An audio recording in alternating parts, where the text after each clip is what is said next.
పుట్టినట్టు నా కొరకు ఆ చూకి అందలేదు ఇంతవరకు వచ్చింది గాని ఈడు ఒంటి వరకు వేధించలేదు నన్ను జంట కొరకు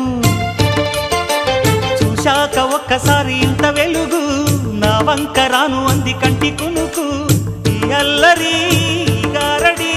నీ లీల అనుకోనా నీ పేరు ప్రేమ అవునా ఇవాళే నిన్ను పోల్చుకున్నా